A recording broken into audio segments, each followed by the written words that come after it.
Zookeepers of Reddit, what is the funniest animal at your work and why? I posted this story in another Ask Reddit. This is from my former co-worker who now works for a really popular zoo in the US. Lion. There is this lioness that since day one of her working day has singled her out from the rest of the zoo team for lunch. Unfortunately, due to the nature of her job, she needs to be around all the enclosures in the morning animal counts. Lioness would follow her everywhere on pounce mode too. Been like that for 3.5 years now. Monkey. I can't remember specifically if this was a spider monkey. I need to check my email. But she told me one of the primate exhibits Zookeeper, who is a male, is being harassed by a male monkey due to jealousy. Apparently monkey thinks that giving food to his GF monkey equals stealing your girl. Gets a lot of poop hurled at him and bites the ones that pay money to come inside.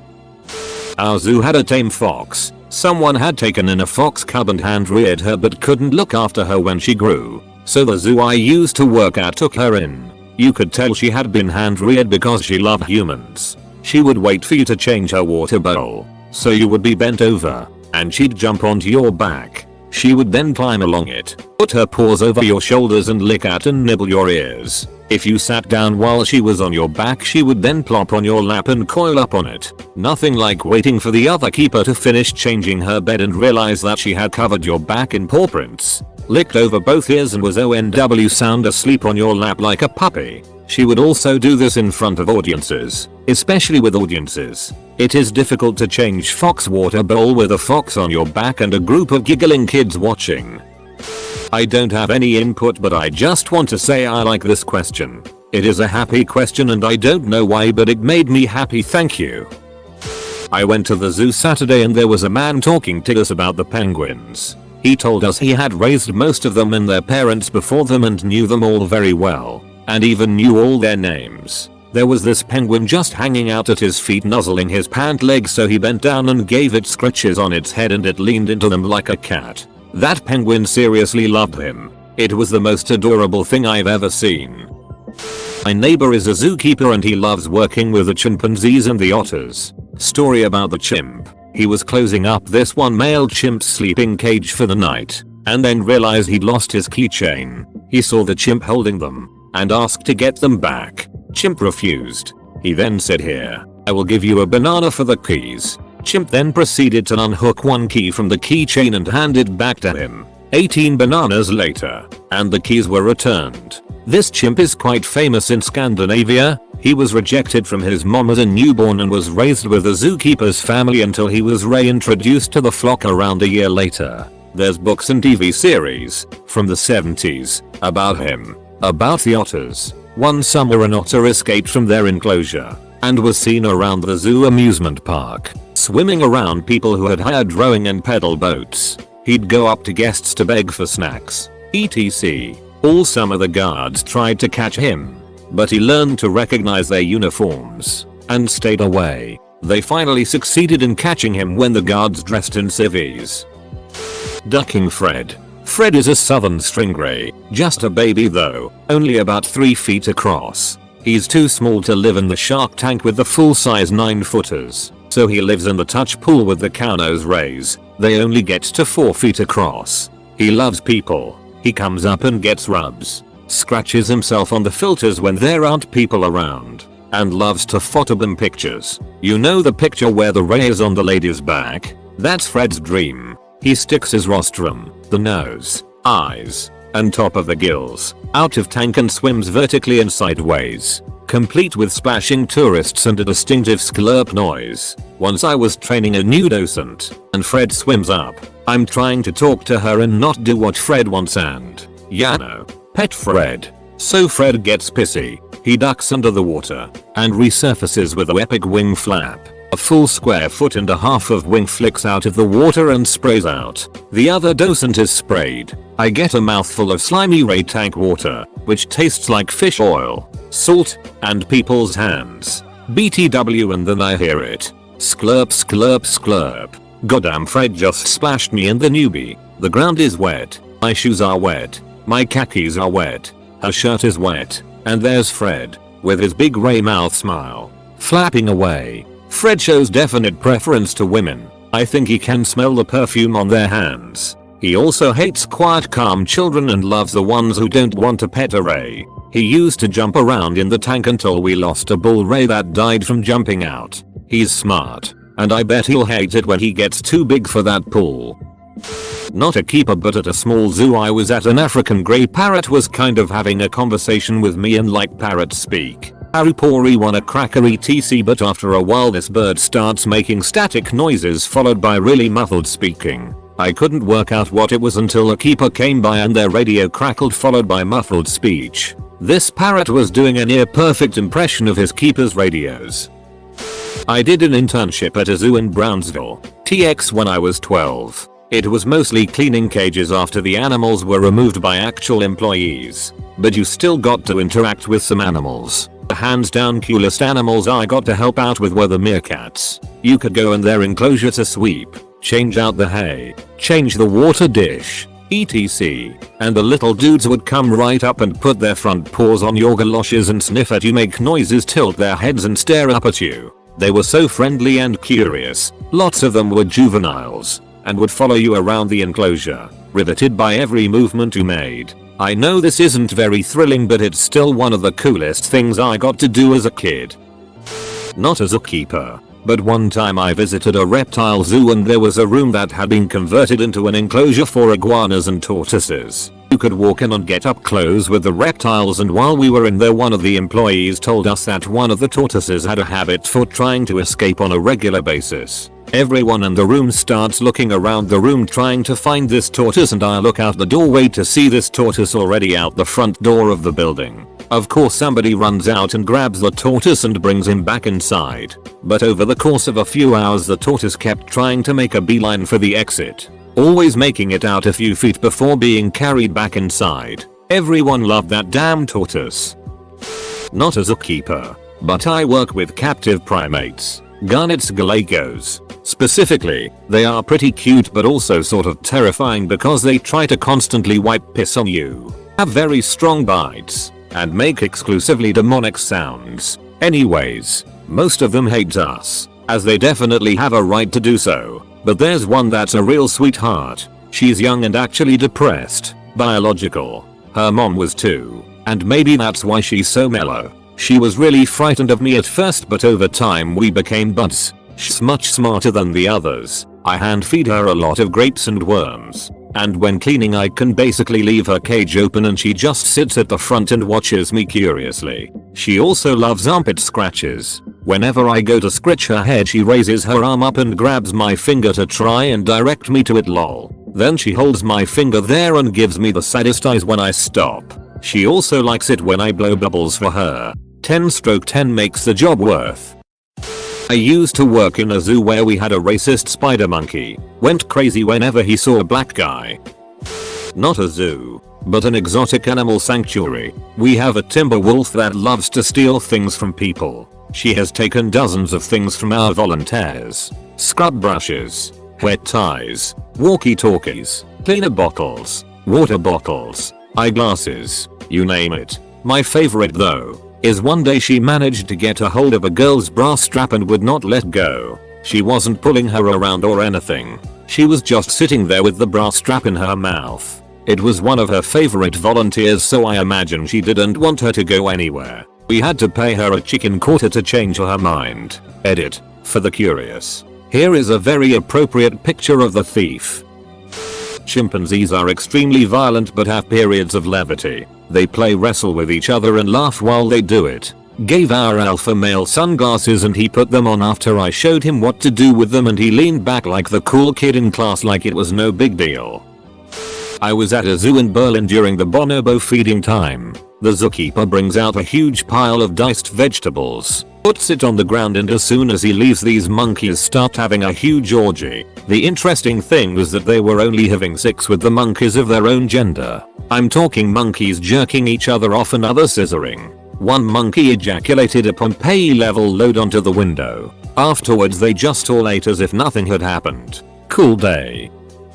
I worked with primates for a number of years. They are incredibly smart and fascinating animals to observe. We had some pair-housed squirrel monkeys that were due for their veterinary exams. We would remove them from their cages by wearing heavy gloves. then use anesthetic gas to mask them down for their full exams. I grabbed one of the monkeys and started to pull him out of the cage, which had a fairly small, narrow entrance. His buddy saw me grab him, ran down from the top of the cage, and grabbed his buddy's tail, then braced his legs on either side of the cage entrance, and pulled back on his buddy while screaming bloody murder at me. It was such a human action, the desire this monkey had to not let his buddy be taken. I almost lost my grip. Bonus, when they would first start waking up from the anesthesia and weren't quite aware of what was going on, they would be super cuddly. Then they would become aware enough to realize a human was holding them and would commence screaming and thrashing. The Mogwai. Cute little boogers. Really easy to care for. Recommended for beginner pet owners. At my zoo we have a Wolfsganon monkey, with a serious problem with authority. Anybody wearing a zoo uniform, whether it's a keeper uniform or just a janitorial one, will cause him to lose it. He screams, throws stuff, shakes the sides of his enclosure, you name it. He's okay with guests. Well, it was the gorilla. Not a zoo, but I studied at a chimpanzee habitat for a month or so. One chimp was known for climbing on top of a pole to wait for people to throw food to her. If you gave her anything she didn't like, she would throw it right back at you. I was a keeper aide at the National Zoo in DC for a couple years. When I was at the small mammal house they had an armadillo that would love to hump your shoes legs, and this little guy was not picky about it. It actually made it a little difficult getting in out of his exhibit since he would try to get all up in you pretty often. Museum worker. But our old Rossahar tarantula was infamous for shooting urticating hairs into some kid's face. Sort of off topic, but since a bunch of zookeepers are potentially coming in here, is there a way to become a zookeeper without a specific degree? Or really to get any kind of job caring for animals without a degree in zoology or some type of science? I'm in my late 20s, working in an office and not in a position to go back to school. Will be paying off my current student loans for a long time. I have a bachelor's degree in a field completely unrelated to animals, but caring for animals has always been my true passion. Is there a way to get into the field at this point? Or is starting over in a school the only way? I volunteered at a pioneer historical site while I was in high school. We had a petting zoo that consisted of the usual farm animals, a cow, goats, llamas, etc. My favorite though was a donkey who had no tolerance for bullet, especially naughty little kids. This one little it kept trying to pull his ears and tail, even after being scolded by her parents. Finally the donkey had enough, and lowered his head to her level and let out the loudest donkey bray I have ever heard and made her cry. From the couple of volunteers I've kept in touch with, he still does this whenever he encounters a particularly naughty child. There were little squirrel monkeys that were allowed to roam free at the zoo I worked at a few years ago. Those little duckers would steal everything. One of them jumped on me and snatched my sandwich right out of my hand. Capybara are surprisingly violent. Tapirs are just like big dogs. They like to roll over for tummy rubs. Swearing birds. Need I say more? Also our tapir. He loves to do belly flops in the water and get his, very large, D out at inappropriate times. Usually in front of groups of school kids. Probably our armadillo. Or macaw. Armadillo is just really awkward and cute. Our macaw knows some swear words that make me laugh, but we certainly don't encourage him because most of the time, children are in earshot. Humans. Animals are fun and all, but my co-workers constantly amaze me with their ability to stay alive given severe shortcomings. That being said, love me some rhinos. Nothing that big should make those squeaky, happy sounds. When I was little, I went to a certain aquarium a lot. Whenever we went, there was a fish that would always follow me around. No one else, just me. I named it Friend Fish and I found it adorable. No matter what, every time I went to the exhibit, he followed me. I've seen one serious reply. Time for a serious tag op. Former zoo volunteer. I had a blue and gold macaw call me Paco. He was great. Worked with a green-winged macaw that would train herself when she got bored. Perch. Good gieiral. Target. Good gieiral. Wave. Good gieiral. She would run herself through all her behaviors. She wasn't actually doing the behaviors, just giving the verbal cues and then congratulating herself. The best was when she would say perch, perch, eek, pause good giiral. Like, even in her own training session there were times when she wouldn't comply and have to repeat the cue. This same bird would also answer our radios. If she heard someone talk on the walkie and no one answered in enough time, she'd say go ahead. Then she'd mumble like she was talking into the walkie. This bird was a stitch. All parrots have personality, but she was extra hilarious. Not a zookeeper, but I think the monkeys are pretty funny because they'll try to throw their it at people. I always like the elephants. They seem so cool and full of personality. I worked in a small zoo for a while. My favorite was the sloth. He liked me. When I went in to clean his enclosure, he would climb down and chase me in slow motion. I would keep working till he got just out of arm's reach, and he would be waving his arms at me, hoping I would pick him up, then move out of his way. Full stop. Stoffel the honey badger would have up there. Obligatory, not a zookeeper but a volunteer at a rehab place, and definitely the turkey vulture. He likes biting things. He greets you at the door every day and loves your shoes and his leash and a Kang. He is like a puppy but in vulture form. I wish I had some to share. I'll try film this gumboot at lunchtime if he's doing something amusing. Not a zookeeper, but I had an ex that was, and the widespread favorite among staff was a large grouper named Darth Vader. If Darth saw anyone at the top of the tank, he would make a beeline to them and demand belly rubs. He actually died recently and I wound up writing an obituary for him.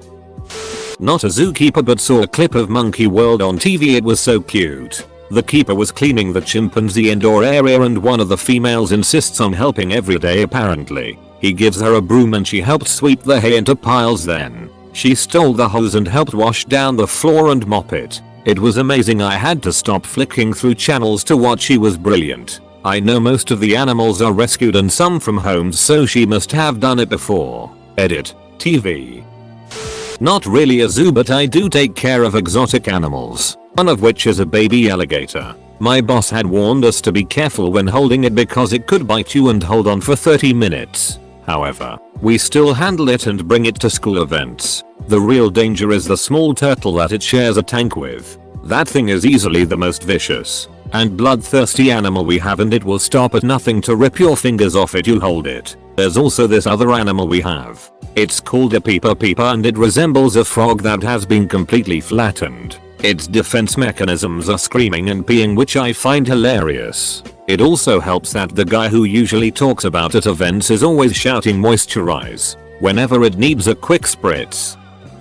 Not a zookeeper, but a regular at a zoo near my home together with my dad. He practically adopted one of the ostriches by constantly feeding him with toast, which was allowed. But most people won't dare come close because ostriches are pretty huge. The bird is pretty derpy, always trying to go straight through the fence to get to the bread, trying to eat bassacaps and lines from my dad's jacket in winter, and even performing a mating dance when he brought him toast. His name is Willie. He's an umbrella cockatoo. He does not shut up. He can say hello and goodbye, but that's not the fun part. If you go and talk to him and get close, that's fine. But if you try to leave, oh no, he squawks like he's dying every goddamn time. This goes on for at least 5 minutes, usually more.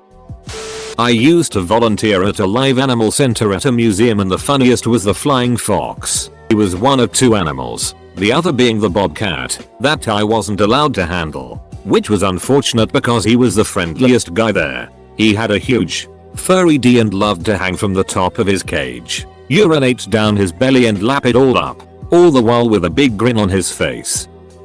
Not a keeper, but I remember watching this wombat at Australia Zoo while a keeper was trying to clean his cage. It kept trying to tackle the man's legs while he was hosing the place out, and the bloke was doing all he could to keep it away so he could get the job done, which included using his boot to push it away, which the wombat didn't seem to mind. He relented at one point and gave the wombat a belly rub that it was seeking, but as soon as he stopped, the wombat was back to headbutting, climbing his legs again. I got to pet a wombat later, and I don't envy the zookeeper. They look fat, but they are solid balls of muscle and built for pushing. Trying to keep one of these things away from your legs must be like trying to push a 35-kilogram rock as it pushes back. Not a zookeeper, but I've been working on a horse farm for the last few summers. There was this one horse. His name was Raphael and he liked to mess with me while I did my work. I'd put the hose in to fill his water after I'd cleaned the trough and walked away to start mucking. I'd always look over and see him with the hose in his mouth and he'd either throw it or run away with it. Regardless, it sprayed water everywhere. Sometimes he wouldn't put it down, so I would have to shut off the water and try to convince him to put it down. He would also do the whole head licking thing when you weren't looking at him. Then when you'd turn around he would look away like nothing was going on. It was inconvenient, but damn it if it wasn't funny as hell.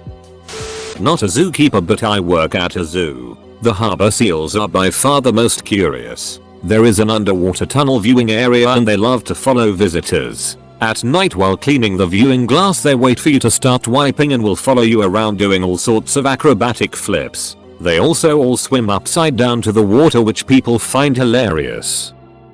My sister used to work at a small zoo in Virginia. Baby animals have to be fed every X hours. So I had numerous small animals in my house at times growing up that had to be fed throughout the night. We had baby goats, binturongs, ducks, servals, porcupines. The goat was adorable and roamed around and climbed on things. Binturongs are arboreal, so he'd hang out on your shoulders. It scared the shit out of my little cousin when he jumped from my shoulders to his. The servals were just like cats. They were all over the place. I watched 2 litters grow up. Legitimately from opening their eyes, learning to see, realizing that a wall in front of them, to milk over meat as they switched to solid food. I've picked them up and hugged them and moved them around. I watched my sister train them to sit before they got their meat. The ducks wore socks on their little butts to catch their poop. I've had a porcupine legitimately run across my lap while I was sitting on the floor. If it got mad, it would shake its quills so loud it sounded like America and back its butt toward you.